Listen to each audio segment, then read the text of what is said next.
ሰላም ጤና ይስጥልን ተመልካቾቻችን፣ የአፍሪካ ሬኔሳንስ ቴሌቪዥን ዜናዎች ከዚህ በማስከተል ይቀርባሉ። በቅድሚያ ማረስተ ዜናዎቹ ነው። ህወሓት ወጣቶችን በግዳጅ ለማፈስ ሲል ያወጣውን አዲስ ረቂቅ ህግ እንዲሰርዝ ሂዩማን ራይትስ ዎች አሳሰበ። መንግስት አገልግሎት መስጠት እንጂ መሸጥ የለበትም ተባለ። ሚስጥራዊቷ ቱርክሜኒስታን ከ30 ዓመታት በኋላ በሯን መክፈቷን ተከትሎ የቱሪስቶች ዋነኛ መስህብ ሆናለች።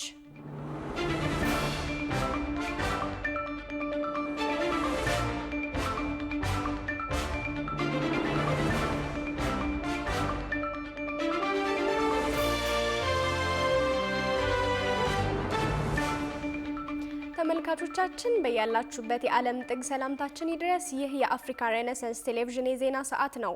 የተመራረጡ ዜናዎቻችንን ወደ እናንተ እናደርሳለን። አብራችሁ እንድትሆኑ የምጋብዛችሁ ጽዮን ላይኩን ነኝ።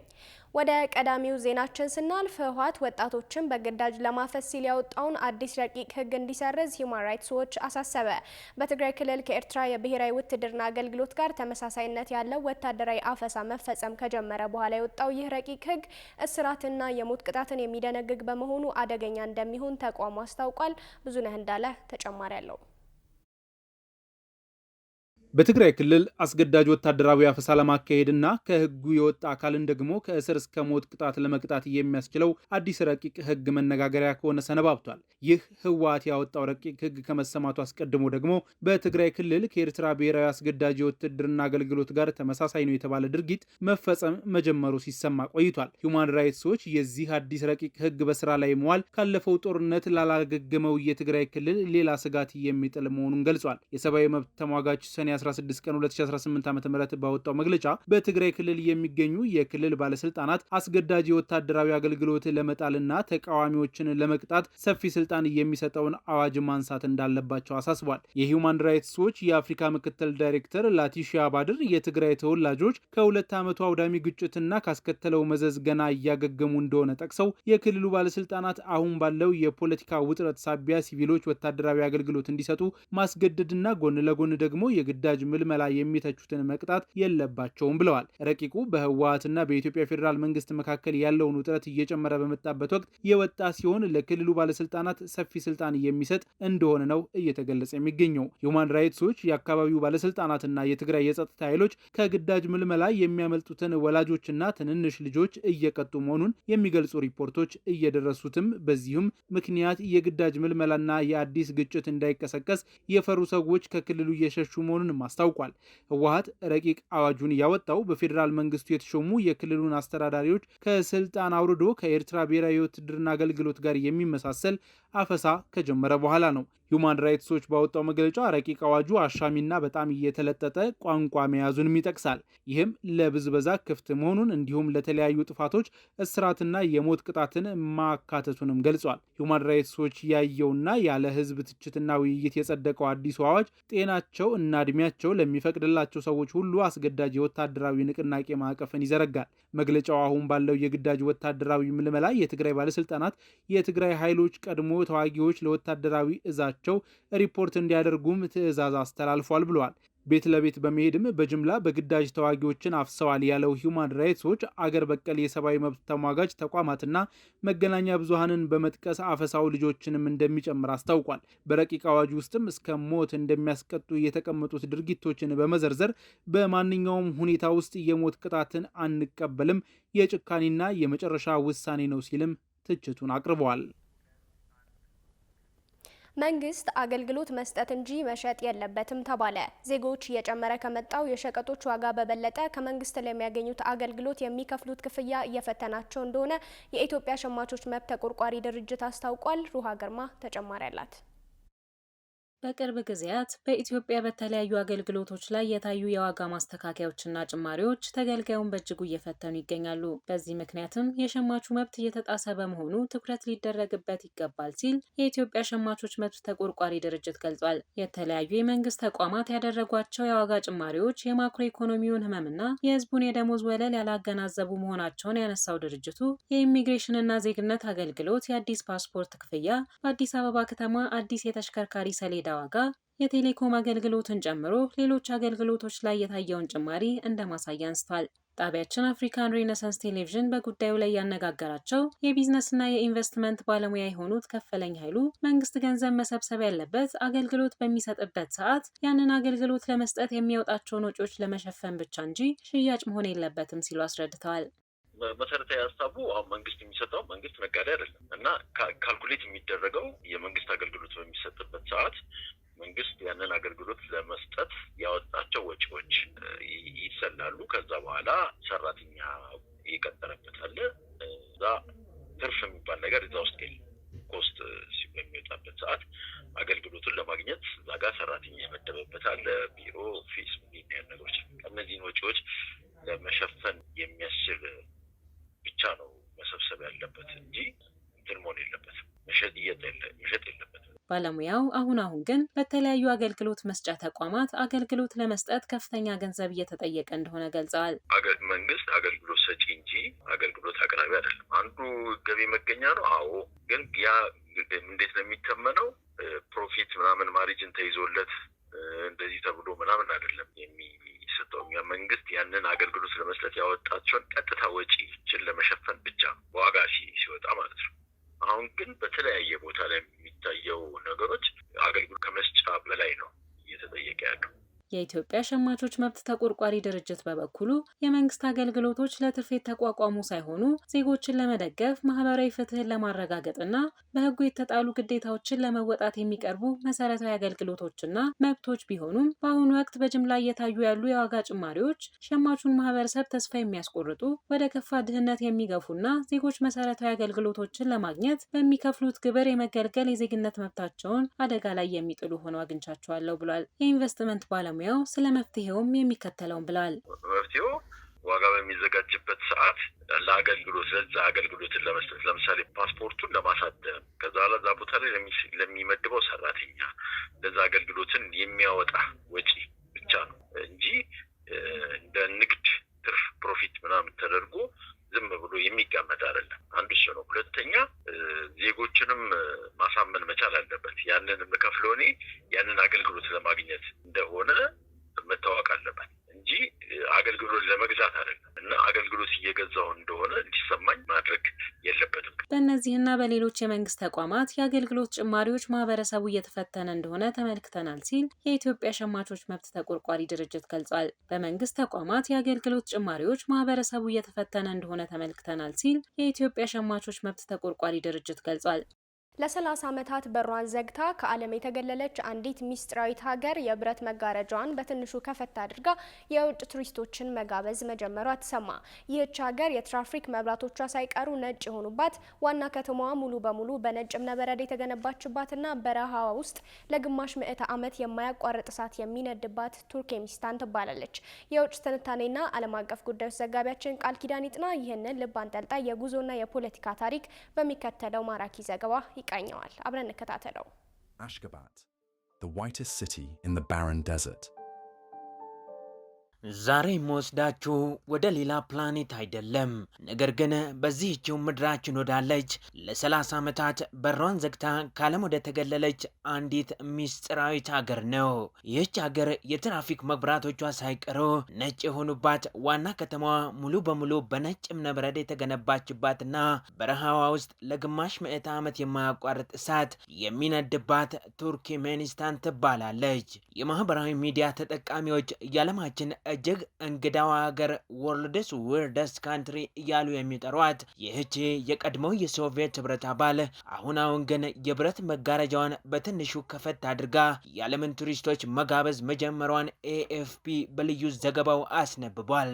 የሀገራችን አበው የተዘጋ በር ውሎ አድሮ መከፈቱ የተቋጠረ ሚስጥርም መፈታቱ አይቀርም እንደሚሉት ቱርክሜኒስታን ለምን አሁን በሯን ለመክፈት ፈለገች የሚለው የበርካቶች ጥያቄ እንደሚሆን አይጠረጠርም። እንደ ግሪጎሪያኑ አቆጣጠር በ1991 ቱርክሜኒስታን ነፃነቷን ስትቀዳጅ መሪዋ ሳፓር ሙራት ኒያዦቭ አገሪቱን ዘላለማዊ ገለልተኛ ፐርማነንትሊ ኒውትራል ብለው አወጁ። ይህች ቃል ግን አገሪቱን ከዓለም ጋር እንዳትገናኝ ለማድረግ የተቆለፈችበት ሰንሰለት ነበረች። ኒያዦቭ ዋና ከተማዋን አሽጋባትን የራሳቸው መስታወት አድርገው ገነቧት። Ashgabat is also a major stop on the Trans-Caspian Railway line. ከተማዋ በነጭ እብነበረድ አንጸባረቀች። በመሃሏም የራሳቸው ግዙፍ የወርቅ ሐውልት ቆመ።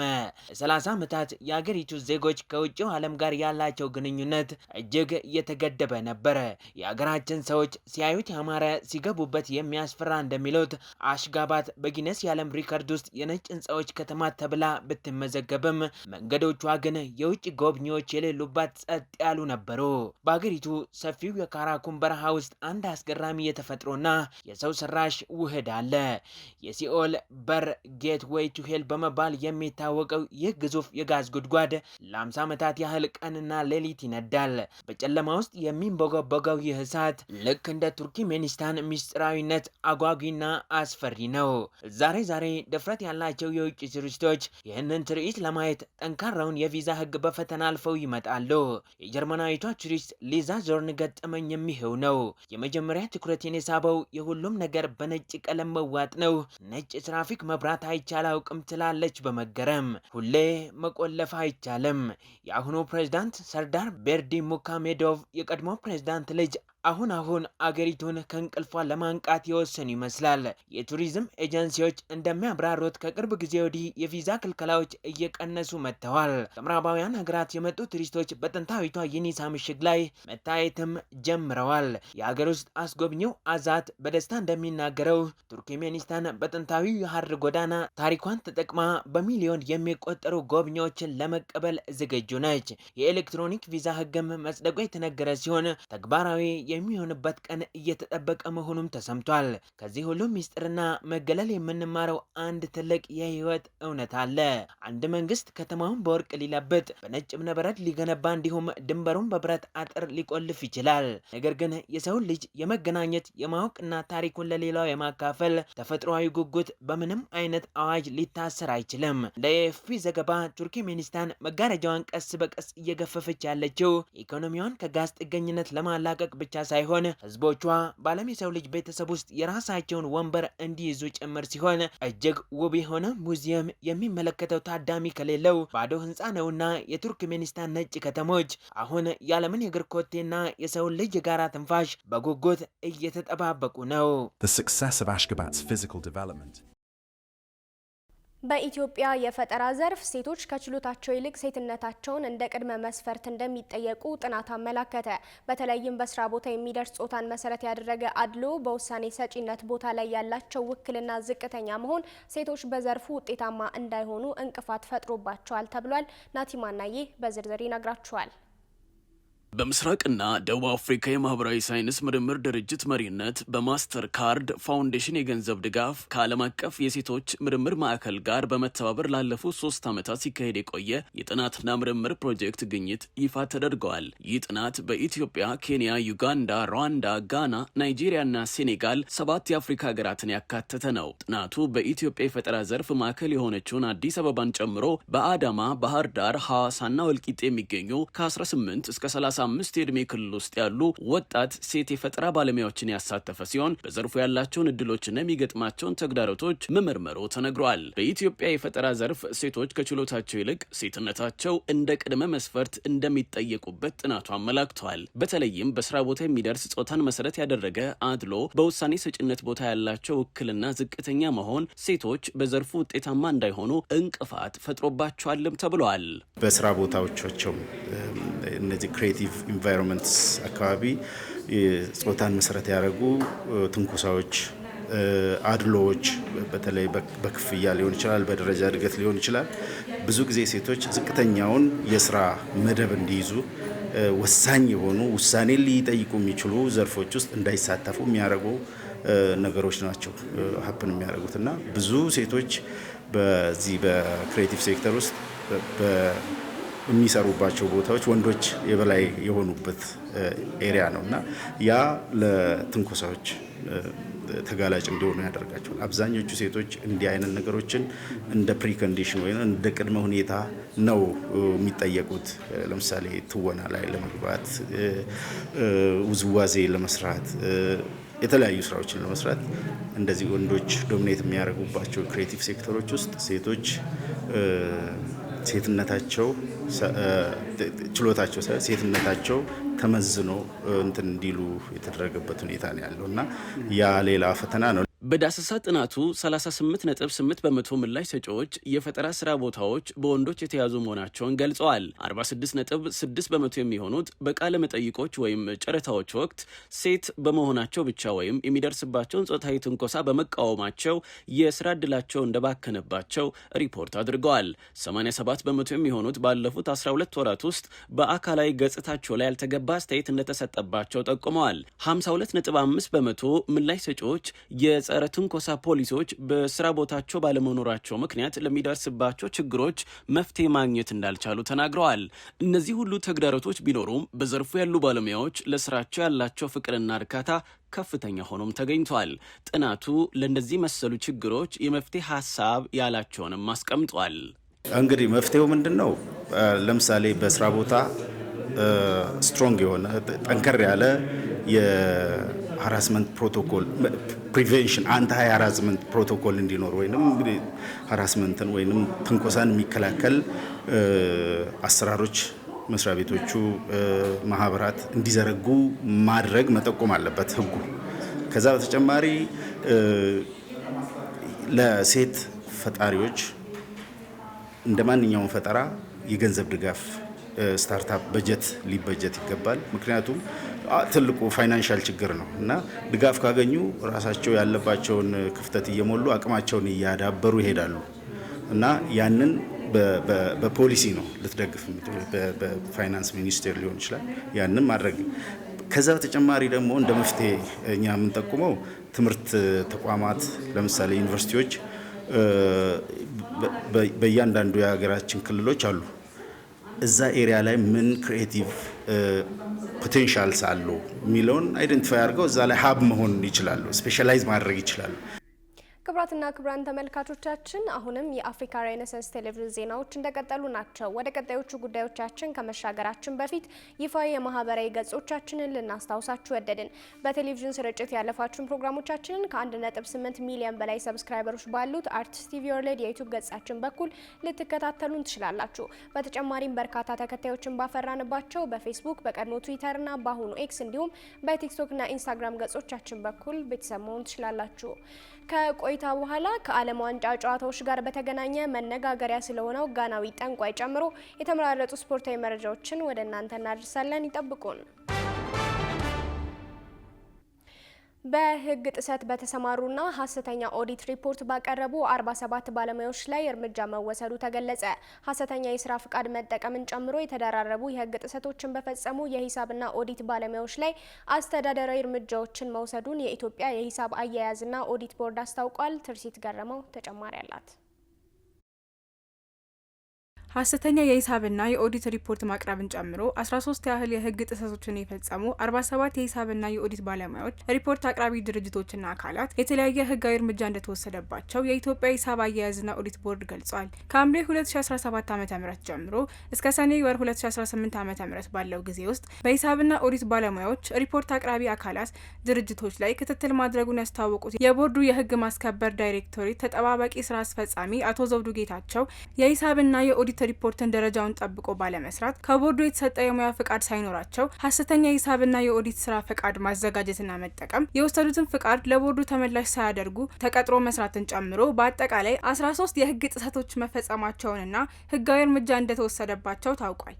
በተጨማሪም በራስ ባልተዘጋጀ የሂሳብ መግለጫ ፊርማና ማህተም በማድረግ የሙያ ፍቃድን ለሌላ ሰው አሳልፎ መስጠት ወይም የሙያ ስራን በውክልና ማሰራት፣ ሀሰተኛ መረጃን ማቅረብ ወይም መስጠት፣ የደንበኞችና የሰራተኞች መረጃ አደራጅቶ ባለመያዝ፣ ከደንበኞቻቸው ጋር የስራ ስምምነት ሳያደርጉ የሂሳብና ኦዲት ስራን መስራት፣ ለስራ አስፈላጊ የሆኑ ቢሮ ይዞ ባለመስራት፣ የመረጃ ልውውጦችን ለቦርዱ እንዲያሳውቁ በሚጠበቅባቸው ጊዜ ውስጥ ባለማሳወቅ በአጠቃላይ 47 የሂሳብና የኦዲት ባለሙያዎች፣ ሪፖርት አቅራቢ ድርጅቶችና አካላት ላይ የህግ እርምጃ ተወስዷል። የህግ ጥሰቶቹ በሂሳብና የኦዲት ባለሙያዎች፣ ድርጅቶች፣ በሪፖርት አቅራቢ አካላት በተደጋጋሚ የተፈጸሙ መሆናቸውን የገለጹት ኃላፊው ቦርዱ በህግ በሰጠው ስልጣን መሰረት ከላይ የተዘረዘሩትን ጥፋቶች በፈጸሙ አካላት የሙያ ፈቃድ መሰረዝ፣ የሙያ ፈቃድ ለተወሰነ ጊዜ ማስወገድ፣ በተመረጡ የኦዲት ደረጃዎች ላይ ስልጠና ወስደው ማስረጃ እንዲያቀርቡ በማድረግ የሂሳብ መግለጫዎች ደረጃቸውን ጠብቀው በድጋሚ ተዘጋጅተው እንዲቀርቡ ማድረግ፣ የገንዘብ መቀጮና የጽሁፍ ማስጠንቀቂያ መስጠቱን ተናግሯል። ወንጀል ነክ የሆኑ ጉዳዮች ተጨማሪ የህግ ምርመራ ተደርጎባቸው እርምጃ እንዲወሰድባቸውና ለፍትህ አካላት መተላለፋቸውንም አቶ ዘውዱ ጨምረው ተናግረዋል። የኢትዮጵያ የሂሳብ አያያዝና ኦዲት ቦርድ በኢትዮጵያ የሂሳብ ሪፖርት አዘገጃጀትና ኦዲት አደራረግ ስርዓት ላይ ዓለም አቀፍ ደረጃዎችን በማስተዋወቅ ግልጸኝነትን፣ እምነትንና የህዝብን ጥቅም ማስጠበቅ ዓላማው አድርጎ እየሰራ የሚገኝ ተቋም ሲሆን ተቋማት ዓለም አቀፍ የፋይናንስ ሪፖርት ማድረጊያ መስፈርቶችን እንዲከተሉ ማድረግና መከታተል፣ በህዝብ ጥቅም ላይ የተመሰረቱ የሂሳብና የኦዲት ባለሙያዎችን ፈቃድ መስጠት፣ መመዝገብ፣ መያዝና የሙያ ብቃታቸውን መቆጣጠር፣ የኦዲት ጥራት ቁጥጥር ማድረግ፣ የሂሳብ ሪፖርት አቀራረብ ህጎችን ማስፈጸም የቦርዱ ተግባራት ናቸው። ደቡብ ሱዳን ሀገር ሆና ከተመሰረተች ወዲህ ለመጀመሪያ ጊዜ ምርጫ ልታካሄድ መሆኑ ተሰማ። ከዓለም ሀገራት በእድሜ ትንሿ በሆነችው ደቡብ ሱዳን መሪዎቿ እንደ ኤሮፓውያን አቆጣጠር ከ2011 ነጻነቷ ወዲህ ለምርጫ ቀርበው አያውቁም። አብሳላት ቴዎድሮስ ተጨማሪ አላት።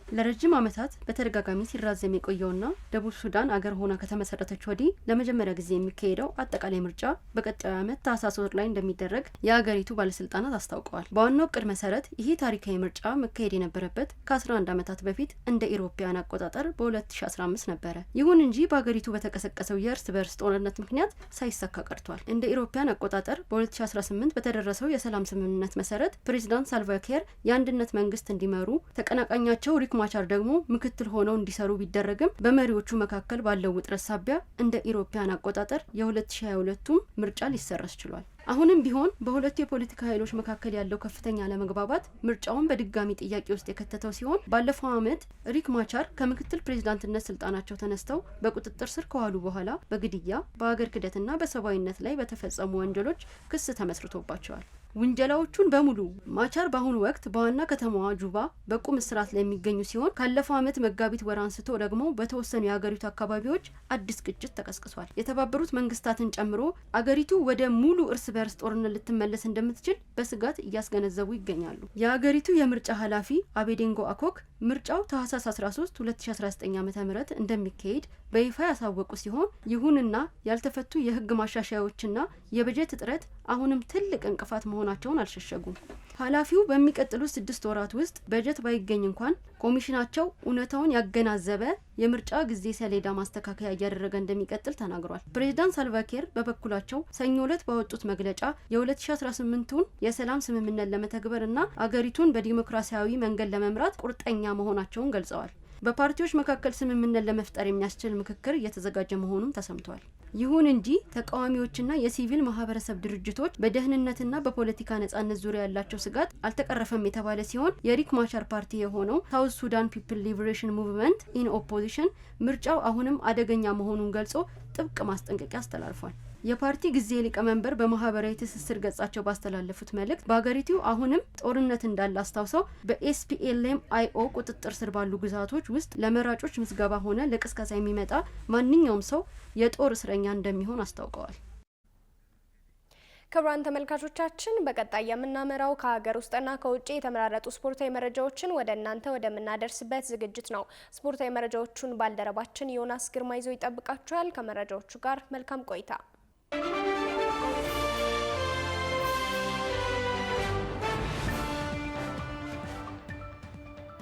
አመሰግናለሁ ጽዮን። ተመልካቾች መረጃዎቻችንን ከሀገር ውስጥ ስናስቀድም የአርባ ምንጭ ከተማው አሰልጣኝ አዲሴ ካሴ የ6 ወር እገዳና የገንዘብ ቅጣት ተጣለባቸው። በሌላ በኩል በአዲስ አበባ ስቴዲየም እንዲደረጉ መርሃ ግብር የወጣላቸው የሊጉ ማጠቃለያ ጨዋታዎች ወደ አበበ ቢቂላ ስቴዲየምም ተዘዋውረዋል። ዝርዝር ዘገባ አለን።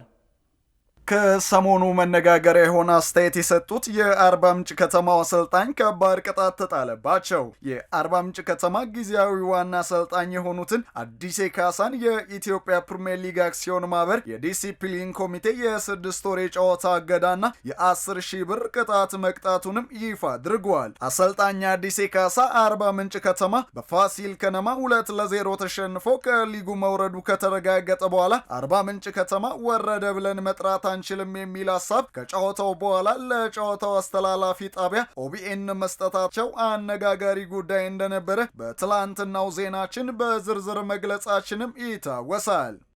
ግን መውረዱ ላይ ምን ያህል እርግጠኛ ነህ? ማለት ወርዷል ስትል ምን ያህል እርግጠኛ ሆነ ነው? ከሂሳባዊ ቀመር አኳያ ጨዋታው አላለቀም። አምና ለምሳሌ 4 ቲም ይወርዳል ተብሎ አንድም ቲም አልወረደም። አሁንም የሚሆነው ነገር አይታወቅም። ስለዚህ ወርዷል የሚለውን ነገር ውድድሩ ስላላለቀ እሱን ባትጠቀመው ጥሩ ነው። ይህም ጉዳይ የሊጉን አክሲዮን ማህበርና የኢትዮጵያ እግር ኳስ ፌዴሬሽን ስምና ዝና ያጎደፈ ነው በሚል አሰልጣኙን ለረጅም ወራት የጨዋታ እገዳና የገንዘብ ቅጣት እንደተላለፈባቸው ዛሬ ሊጉ አክሲዮን ማህበር ይፋ አድርጓል። በሌላ በኩል የኢትዮጵያ ፕሪሚየር ሊግ አክሲዮን ማህበር አያይዞ ባወጣው መግለጫ በአዲስ አበባ ስቴዲየም ሊደረጉ መርሃ ግብር የወጣላቸው የ37ኛና የ38ኛ ሳምንት የሊጉ መርሃ ግብሮች በአሁኑ ሰዓት በአዲስ አበባ ባለው ከፍተኛ የዝናብ ሁኔታ ምክንያት የአዲስ አበባ ስቴዲየም ሜዳ ለጨዋታ መቺ ባለመሆኑ ወደ አበበ ቢቂላ ስታዲየም የተዘዋወሩ መሆኑን የውድድርና ስነ ስርዓት ኮሚቴም ይፋ አድርጓል። ሜዳው ቅዳሜ ዕለት በነበረው የ36ኛ ሳምንት መክፈቻ ጨዋታ የኢትዮጵያ ቡናና ኢትዮጵያ ንግድ ባንክ በተገናኙበት ወቅት ሜዳው ውሃ ቁሮ በመያዝ ለጨዋታ አስቸጋሪ ሆኖ መታየቱም ይታወሳል። ይህንን ተከትሎ አክሲዮን ማህበሩ የውድድር ዓመቱን የመጨረሻ የአዲስ አበባ ስቴዲየም ጨዋታዎች ወደ አበበ ቢቂላ ስታዲየም ማዘዋወሩንም በይፋ አስታውቋል። የ2026ቱ የዓለም ዋንጫ የምድብ 3ኛ ዙር ጨዋታዎች ዛሬ ምሽትም ሲደረጉ ወደ ቀጣዩ ዙር ለማለፍ ወሳኝ የሆኑ ጨዋታዎችም ይከናወናሉ።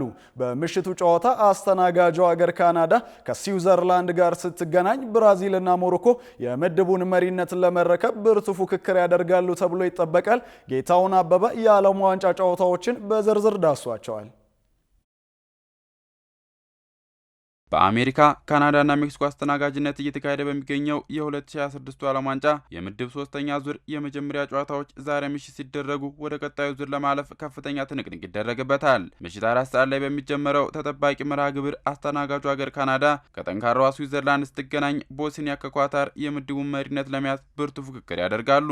ይህ ጨዋታ ለሁለቱም ብሔራዊ ቡድኖች የምድብ መሪነቱን ይዞ ለማለፍ ወሳኝ ሲሆን፣ ካናዳ ባለፈው ጨዋታ ኳታርን በሰፊ የግብ ልዩነት በማሸነፏ ምክንያት የዛሬውን ጨዋታ በአቻ ውጤት እንኳን ማጠናቀቅ ብትችል የምድቡ የበላይ ሆና ታጠናቅቃለች። ስዊዘርላንድ በበኩሏ በመጀመሪያው ጨዋታ በኳታር የመጨረሻ ሰዓት ግብ አቻ መለያየቷ በዛሬው የምድቡ የመጨረሻ ጨዋታ ካናዳን ለማሸነፍ እንድትገደድ አድርጓታል። በሌላ በዚሁ ምድብ በሚደረግ ጨዋታ ኳታር ከቦስኒያ የሚያደርጉት ጨዋታ ሲሆን በተለይ የሁለቱንም ቡድኖች ቀጣይ ዕጣ ፈንታ የሚወስን በመሆኑ የምሽቱ ተጠባቂ ፊልም ሆኗል። በዚህ ምድብ ወደ ቀጣዩ ዙር ለማለፍ ሰፊ ግምት ያገኘችው ስዊዘርላንድ ብትሆንም የመድረኩ አዘጋጅ የሆነችው ካናዳ በሜዳዋና ደጋፊዎቿ ፊት አስገራሚ ፉክክር ታደርጋለች ተብሎ ይጠበቃል።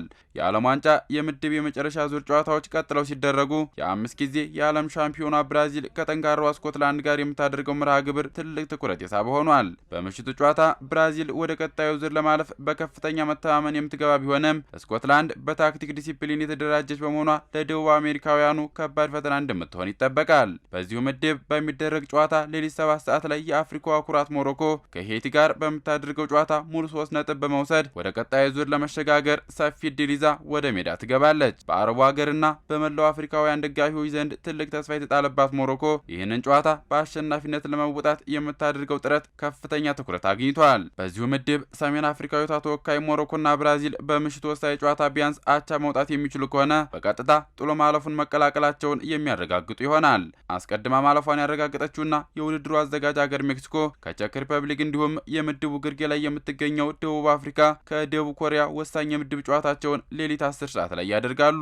ደቡብ አፍሪካ ከአስቸጋሪዋ ደቡብ ኮሪያ ጋር የምታደርገው ፍልሚያ የአፍሪካን ተወካይ በመድረኩ የመቀጠል እድል የሚወስን በመሆኑ የብዙዎችን ትኩረት የሳበ ሲሆን ባፋናዎቹ ድል የሚቀናቸው ከሆነ ጥሎ ማለፉን የሚቀላቀሉ ይሆናል። በሌላ በኩል ትላንት በተደረገ የ2026 የዓለም ዋንጫ ክርስቲያኖ ሮናልዶ አዲስ ታሪክ በጻፈበት ምሽት ፖርቹጋል 5-0 በሆነ ሰፊ ውጤት ስታሸንፍ እንግሊዝና ጋና አቻ ተለያይተዋል። ፖርቹጋላዊ ኮከብ ክርስቲያኖ ሮናልዶ በ6 የዓለም ዋንጫ ውድድሮች ግብ ያስቆጠረ የመጀመሪያው ተጫዋች በመሆን አዲስ ታሪክ መጻፍ ሲችል በተጨማሪም በዓለም ዋንጫው ያስቆጠራቸውን የግብ መጠን ወደ 10 ከፍ በማድረግ በመድረኩ የምንጊዜም የፖርቹጋል ብሔራዊ ቡድን ከፍተኛ ግብ አስቆጣሪ ሆኗል። 41 ዓመቱ ላይ የሚገኘው የማዴራው ኮከብ በዓለም ዋንጫ ውድድር ግብ ያስቆጠረ ሁለተኛው በእድሜ ትልቁ ተጫዋች ሲሆን ሮጀር ሜላ ከዚህ ቀደም በ42 ዓመቱ በዓለም ዋንጫ ግብ በማስቆጠር በእድሜ ትልቁ ተጫዋች በመሆን በቀዳሚነት የተቀመጠው ተጫዋች ነው። የ5 ጊዜ የባላንዶር አሸናፊው የዘመናችን የእግር ኳስ ዓለም ፊት አውራሪ ክርስቲያኖ ሮናልዶ በእግር ኳስ ሕይወቱ በአጠቃላይ ያስቆጠረውን የግብ ብዛትም 975 ማድረስ ችሏል። ተመልካቾቻችን ከዚሁ ከዓለም ዋንጫ ዜናችን ሳንወጣ ትናንት ምሽት እንግሊዝና ጋና ካደረጉት የምድብ ጨዋታ በኋላ ዝነኛው የጋና ጠንቋይ በመላው ዓለም መነጋገሪያ ሆኗል። ጠንቋዩ ከቀናት በፊት በሰጠው አስተያየት የእንግሊዙ አምበል ሃሪ ኬን በጋና ላይ ምንም አይነት ግብ እንዳያስቆጥር ስራ ሰርቻለሁ ማለቱም ይታወሳል። ሷሊ መሐመድ ጉዳዩን በዝርዝር ተመልክቶታል። አፍሪካውያን ቮዶን ወይም በሌሎች የአህጉሪቱ ክፍሎች ጁጁና ሙቲ በመባል የሚጠሩትን ባህላዊ መንፈሳዊ ድርጊቶች ከእግር ኳስ ስፖርት ጋር በማስተሳሰር ረገድ የረዥም ጊዜ ታሪክ እንዳላቸው ይነገራል። የስፖርት ተንታኞችና ደጋፊዎች ይህንን እንደ ስነ ልቦናዊ የጭንቅላት ጨዋታና እንደ ተረት ቢቆጥሩትም በአህጉሪቱ ግን እስከዛሬ ድረስ የሚተገበር ድርጊት ሆኖ ቆይቷል። እንደ ማሳያም ከሰሞኑ በዓለም ዋንጫው መድረክ እንግሊዝ ከጋና ከሚያደርጉት የምድብ ጨዋታ በፊት ከጋና ምድር የተሰማው ዜና መነጋገሪያ ሆኖ ሰንብቷል። ናና ኳኪ ቦንሳም የተባለው እና በተለምዶ የረቡዕ ሰይጣን ተብሎ የሚጠራው ዝነኛው የጋና ጠንቋይ ከጨዋታው በፊት በእንግሊዙ ሃሪ ኬን ላይ መንፈሳዊ ተጽዕኖ እንደሚያደርስበት በይፋ ተናግሮ ነበር። ጠንቋዩ በሃሪ ኬን ላይ እየሰራው ነው፣ ነገር ግን ከባድ ጉዳት እንዲያደርስበት አልመኝም። ከሀገሬ ጋር በሚያደርገው ጨዋታ ተጫዋቹ ጎል እንዳያገባና በጨዋታው ጥሩ እንቅስቃሴ እንዳያደርግ አስረዋለሁ ማለቱ ከጨዋታው በፊት መነጋገሪያ ሆኖ ቆይቷል። ታዲያ በምሽቱ ጨዋታ የእንግሊዙ አይምሪ አጥቂ ሃሪ ኬን በመክፈቻው ጨዋታ ላይ ክሮሺያ ላይ 2 ግቦችን አስቆጥሮ በከፍተኛ ብቃት ላይ የነበረ ቢሆንም በትናንቱ የጋና ጨዋታ ግን ከእንግሊዝ ብሔራዊ ቡድን ተጫዋቾች ሁሉ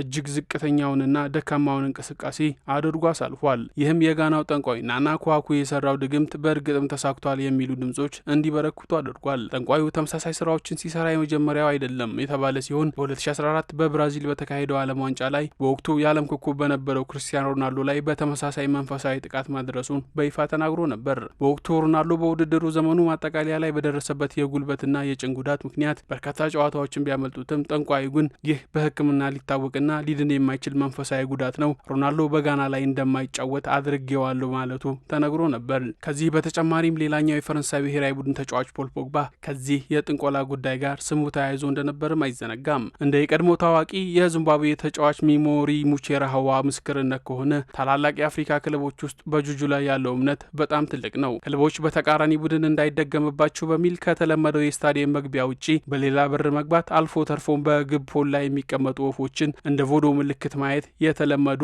የቮዶ ትዕይንቶች መሆናቸውን ተናግሯል። አሁንም ቢሆን ይህ የ2026 ዓለም ዋንጫ መድረክ የከፍተኛ ቴክኖሎጂና የስልጠና ውጤት የሚታይበት ቢሆንም ከበስተጀርባ ግን እንደ ጋና ያሉ ሀገራት ባህላዊ እምነታቸውንና ቮዶን የድል ማግኛ ስነ ልቦናዊ መሳሪያ አድርገው እየተጠቀሙበት ይገኛሉ።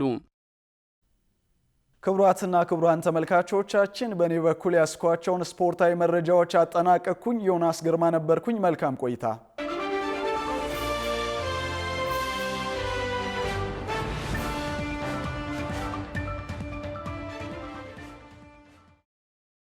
ውድ ተመልካቾቻችን የአፍሪካ ሬኔሳንስ ቴሌቪዥን የሰዓቱ ዜናዎች የተከታተላችሁትን ይመስሉ ነበር። ስለሰጣችሁን ጊዜ ከልብ ያመሰገንን። ከዜናዎቹ ጋር ጽዮን ላይ ቆይታ አድርጌያለሁ። ከቀሪ የጣቢያችን ዝግጅቶች ጋር መልካም ጊዜን ተመኘው።